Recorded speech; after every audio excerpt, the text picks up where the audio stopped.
and the omnibus. So I was forced into the Archers when I was a child. And look, it's come back to bite me later on. I'm awash with this stuff. The Archers is the world's longest-running radio show, with more than 15,000 episodes broadcast. Despite being a rural flavour show, The Archers is recorded in the heart of... Welcome back to The Deep Dive. Today we're digging into this incredible stack of sources. On the surface, it just looks like village life, you know? Yeah, gossip, farm stuff, family chats. Pretty standard. But when you actually get into it, you realize this is all happening in basically one day. Huge business deals being fought over, people's futures on the line, and some really, really tough emotional moments. It really is compressed drama, isn't it? Yeah. And our job really is to pull out that high-stakes maneuvering, show you how something practical, like a bad summer leading to feed shortages. Right. How that can just ignite a massive corporate battle like that. And we're also looking at loyalty, but in two very different ways. Okay. There's the calculated kind you see in business politics, and then there's this incredibly raw, genuine loyalty during, well, a final goodbye.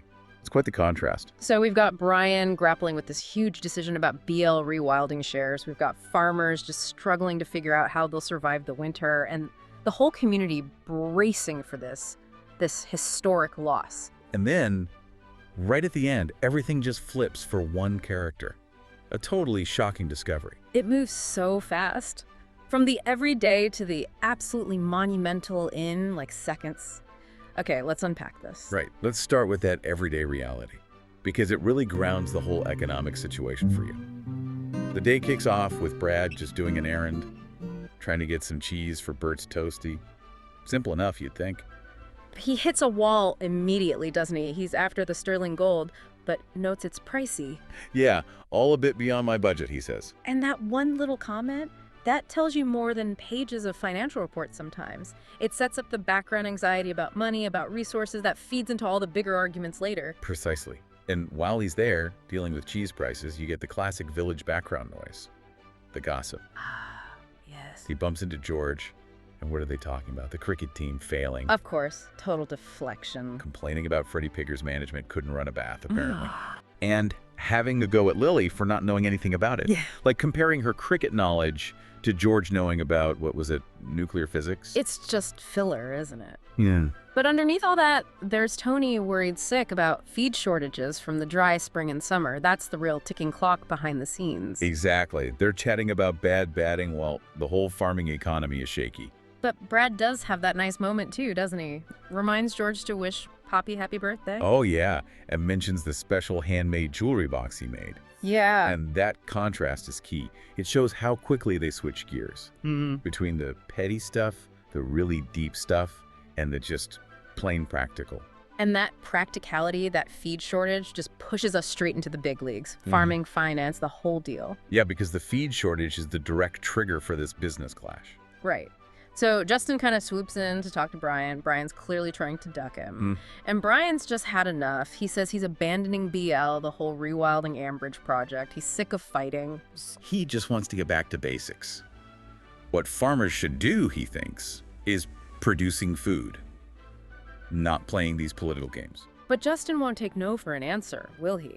Instead of just letting Brian walk away, he comes up with this plan for Brian to get more control, not less. It's fascinating. Brian thinks Justin wants him to buy Lamara's shares himself, which, you know, is impossible financially. Right, way too much money. But Justin's plan is way more subtle and, frankly, maybe a bit more Machiavellian. Entirely strategic. Justin says, no, you don't need your own cash. You put together a consortium of investors. And you, Brian, you lead it. Giving him effective control of the board. That's the key phrase. So what does that actually mean, effective control? It's classic leverage. It means getting enough voting power, using other people's money to dictate policy. Are they going to push the big conservation and rewilding agenda, or are they going to focus hard on food production because of the shortages? So Justin's essentially offering Brian the chance to win his argument, but using outside money. Exactly. Yeah. Minimizes Brian's personal financial risk, but potentially maximizes his influence over the future of farming there. It's a power play. But isn't that asking Brian to make a deal with the devil, almost? To achieve his goals using money from sources he probably despises. Well, Brian sees that straight away. He points out who these investors are likely to be. Yeah, he lists them off. Mining companies, defense contractors, some man-child has invented the latest app. Hardly paragons of environmental virtue, are they? They're driven by capital, pure and simple. So Justin can't just win with the business logic. No. So he immediately pivots, makes it personal. He brings up the family connection through Lillian. But then he goes further. He leans on past loyalty, reminds Brian about that time Brian let him stay at Blossom Hill Cottage. During that little contra with Lillian, that specific phrase is telling, isn't it? It really is. He's not talking about some recent business favor. He's digging deep back to a really vulnerable time for Justin during his separation. Letting him stay there then was a huge personal gesture from Brian. So Justin's reminding him of that deep personal debt, using old emotional ties as leverage in a current business fight. It's the ultimate leverage in a place like that, where personal history and business are so tangled up. Wow, okay. And that kind of calculated loyalty. It stands in such stark contrast to what comes next. Absolutely. We shift immediately from that manipulative boardroom stuff to something incredibly profound. The fate of Bartleby. Yeah, the emotional core, really. Brad has the awful job of breaking the news. Bartleby's suffering. It's time. He's to be put to sleep tomorrow, but they'll give him one last really nice day first. And this isn't just any pony. The sources make a point of saying he's recognized as the oldest living pony in the world. It makes it this huge, almost mythic event for the family, for the whole village, really. And George, even though he's locked up, he gets it immediately. He knows keeping him going would just be cruel. And this is where you see that other kind of loyalty, the really genuine sort. Brad steps up. He offers to miss a university lecture. Which is a big deal for him. Huge sacrifice. Just so he can be there to represent George at this final gathering. With Mom, Dad, Ed, Eddie, Clary, Amber. He'll be George's eyes and ears. And the focus on the details, the specific rituals for the farewell, that's what makes it so moving for you, the listener.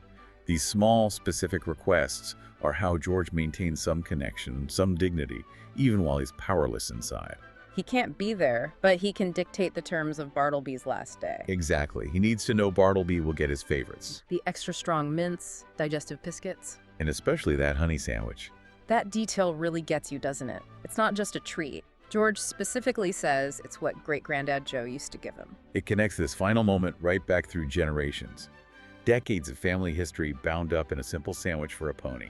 And he asks Brad to take photos, too. Right. Not just of Bartleby, but Bartleby with a family, and crucially with Brad himself. He's trusting Brad not just with the practicalities, but with capturing the moment, proving that shared bond. Here's where it gets really interesting. Because that profound moment of connection, of loyalty through hardship, it's just instantly shattered. The focus snaps right back to George's own situation. The phone call gets cut short. A guard interrupts. And George, who's literally counting down the days, he said release was next week, Thursday. Suddenly he's facing this immediate, terrifying crisis. A cell search is happening. Yeah. Right then. And they find something. Something really bad. A sharpened toothbrush. The guard calls it a shank. And just like that, George's path completely changes. From near certain release to absolute jeopardy. Imagine his state of mind. He's processing the news about Bartleby, thinking he's getting out soon, and then this. He's frantic, protesting loudly. I ain't ever seen that before. He's insisting it was planted. That someone inside is out to make trouble for him. He sounds terrified. He knows what it means. But the guard just shuts him down. No discussion. Nope. Flat out tells him he'll be put on report. There'll be a full investigation, a hearing. And that's the hammer blow. That investigation throws his release date completely up in the air. Having a weapon, planted or not, means a disciplinary hearing. Which will almost certainly delay his freedom. Could even add more time. His future is suddenly completely uncertain. All because of this tiny, crude object he swears isn't his. So yeah, we've covered this incredible range today. From the price of cheese. Right, for Bert's toastie. To the potential corporate takeover of Ambridge's whole future. That tension between, idealistic rewilding and the gut-level need for food production, especially after that terrible summer. And we've seen those two types of loyalty side by side. Justin using personal history like a weapon. Compared to Brad just quietly making sure an old pony gets his last honey sandwich. It's quite the juxtaposition. So what does this all mean? I think it shows how quickly the scale of life can shift in this community, violently sometimes. You've got Justin trying to pull strings, setting up consortiums with these shady financiers and man-children who invented apps. All for his grand vision. And at the exact same time, you've got George, just a regular working guy, literally fighting for his survival, his freedom, against a planted toothbrush in a prison cell. The contrast is incredibly stark, isn't it? The corporate game is about power, influence, maybe even saving the planet in Justin's view. But for George, the stakes are just basic survival, dignity, freedom. It really leaves you thinking, doesn't it? How much do those big business plans, those corporate ambitions actually matter when survival itself is on the line? When that simple, profound loyalty, like making sure a beloved animal has a good end, is happening right alongside it? What kind of drama truly runs things in the end? The corporate kind or the personal? Something to mull over until our next deep What are you doing dive. now? Just getting ready for the next episode. Just moving mics around. So what do you do? I do the spot effects on the archers. Any Are you what we movements call Foley then? and- kind of. Yep. Okay. And these are all part of the paraphernalia of production. Yep. That's the ball bar. That's, This one. yep. That's. Haley so wanted to be in their own place when their baby came. It's due in 2 months. Not much chance of that now. No. I mean, it would have been a stretch for them financially, mind, but I just wish there was something practical I could do to help them, Caroline. I think The Archers has had this immense popularity over the years, basically because it has always very accurately reflected the reality of life and living in a rural community at whatever